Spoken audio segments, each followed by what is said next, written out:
इस क्लास में हम लोग प्रश्नावली के प्रश्नों को हल करेंगे। पहला प्रश्न है, दो चरों वाले निम्नलिखित रैखिक समीकरणों में से प्रत्येक का आलेख खींचिए। एक एक करके सभी का आलेख हम लोग खींचते हैं। सबसे पहले हल करते हैं पहले समीकरण x + y = 4 को। इसमें x = 0 ले लेते हैं तो y का मान हमें 4 मिलता है, तो 0, 4, 0,4 पहला हल है। इसी प्रकार इस समीकरण में y = 0 ले लेने से x = 4 मिलता है, तो इस तरह से 4,0 इस समीकरण का दूसरा हल है। इस प्रकार प्राप्त दोनों हलों को सारणीबद्ध करते हैं। अब इनका आलेख खींचते हैं। बाकी तीनों प्रश्नों को आप काफ़ी आसानी से इसी तरह हल कर सकते हैं। फिर भी यदि कहीं कोई समस्या हो तो व्हाट्सएप में मैसेज द्वारा हमसे आप संपर्क कर सकते हैं।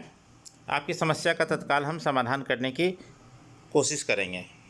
इस प्रश्न में एक बिंदु दिया गया है और पूछा गया है कि इस बिंदु से कितनी रेखाएं जा सकती हैं। तो हम जानते हैं कि एक दिए गए बिंदु से अनंत रेखाएं गुजरती हैं। इन रेखाओं के समीकरण के रूप क्या होंगे उसको हम लोग लिखते हैं। इसके लिए 2,14 यानी x का मान 2 और y का मान 14 दो चर वाले रैखिक समीकरण के मानक रूप में रखते हैं, जिससे हमें मिल जाता है c = -2a - 14b।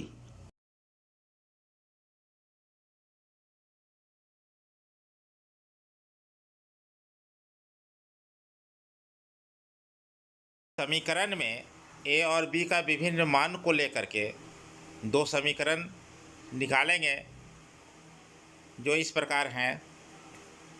x + 2y - 30 = 0। फिर a और b का दूसरा मान लेकर के दूसरा समीकरण निकाल लिए। इस प्रकार a और b का अलग अलग मान लेकर के हम लोग अनंत समीकरण निकाल सकते हैं। सारे समीकरण जो होंगे उनका जो आलेखीय निरूपण होगा वह इसी बिंदु से होकर जाएगा। यह प्रश्न काफ़ी आसान है।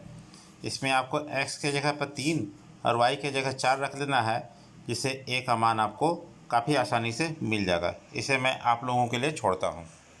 इस प्रश्न में कहा जा रहा है, एक नगर में टैक्सी का किराया निम्नलिखित है।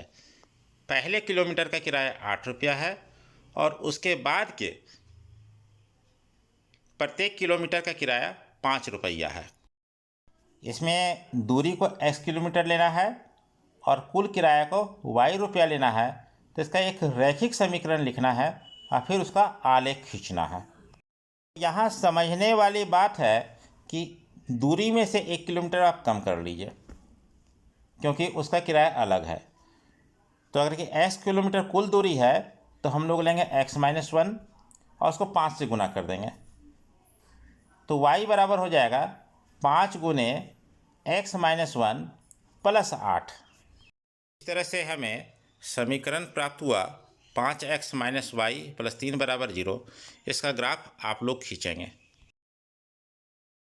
इस प्रश्न में देखिए उल्टा काम करना है। आपको एक ग्राफ दिया गया है, एक आलेख दिया गया है, उसको देख करके बताना है कि वह इनमें से किस समीकरण का आलेख है। आलेख पर कुछ बिंदु भी दिए गए हैं, उसके आधार पर हम लोग आलेख पर दिए गए बिंदु के आधार पर आलेख का समीकरण ज्ञात करेंगे। देखिए यहाँ पर ग्राफ दिया गया है जिसमें कुछ बिंदु भी है जो सरल रेखा पर है। -1, 1, 0, 0, 1, -1। दो चर वाले रैखिक समीकरण का मानक रूप होता है ax + by + c = 0। इसको समीकरण 1 मानेंगे। चूँकि दी गई रेखा 0, 0 से गुजरती है, इसलिए x के जगह 0 और y के जगह 0 रखेंगे, तो हमें मिल जाएगा c = 0। c बराबर जो 0 मिला है उसको समीकरण ax + by + c में रख देंगे, तो हो जाएगा ax + by = 0। इसको समीकरण 2 मान लेंगे। फिर समीकरण 2 में इस सरल रेखा पर स्थित बिंदु 1, -1 को लेते हैं, इसको रखते हैं, तो हमें मिल जाएगा a = b। ए बराबर बी मिला तो समीकरण में जहाँ ए है वहाँ बी रख देंगे, तो हो जाएगा B X plus B Y बराबर 0। बी को कॉमन कर लेंगे तो हो जाएगा B bracket X plus Y बराबर 0। बी आर एच एस वाले 0 से जाके उससे डिवाइड हो जाएगा, तो हमें मिल जाएगा एक्स प्लस वाई बराबर 0। देखिए कौन सा ऑप्शन सही है। सेकंड नंबर का ऑप्शन में एक्स प्लस वाई बराबर 0 है, यही सही जवाब है।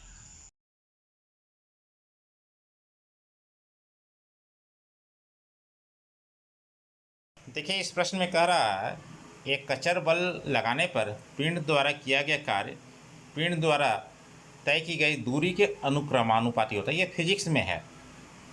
इस कथन को दो चरों वाले एक समीकरण के रूप में व्यक्त कीजिए और अचर बल 5 मात्रक लेकर इसका आलेख खींचिए।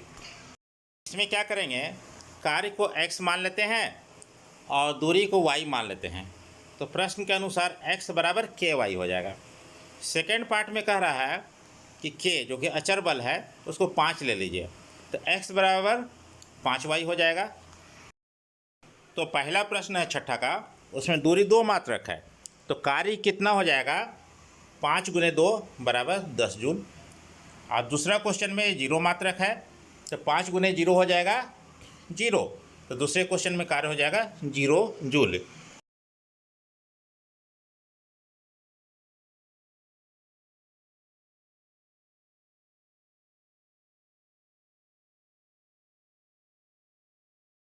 यह प्रश्न काफ़ी आसान है, इसको आप लोग काफ़ी आसानी से बना सकते हैं, इसलिए इसको आपके लिए छोड़ रहे हैं। दिक्कत होने पर आप मेरे व्हाट्सएप नंबर पर मैसेज कीजिए। अगला जो प्रश्न है इसमें जो एक जानकारी आपको अभी दी गई है, इस जानकारी को समझिए। आगे इसका जो भाग है डिग्री सेल्सियस और डिग्री फ़ारेनहाइट, इसके बीच एक संबंध है, वो समीकरण लिखा गया है। पहला पार्ट को आप आराम से कर सकते हैं। सेकंड पार्ट में जो है, सेकंड क्वेश्चन में सी के जगह 30 रख देंगे तो एफ मिल जाएगा, एफ का मान रखेंगे सी मिल जाएगा। चौथा पार्ट है सी के जगह 0 रखेंगे एफ मिल जाएगा। पांचवा पार्ट बहुत ही इम्पोर्टेंट है। इसमें आप क्या कीजिए कि सी और एफ दोनों के जगह एक्स रख दीजिए और एक्स का मान निकालिए, आपको जवाब मिल जाएगा। तो यहाँ जो मान मिलेगा, एक महत्वपूर्ण सवाल है जनरल नॉलेज का, उसको याद भी रखिएगा।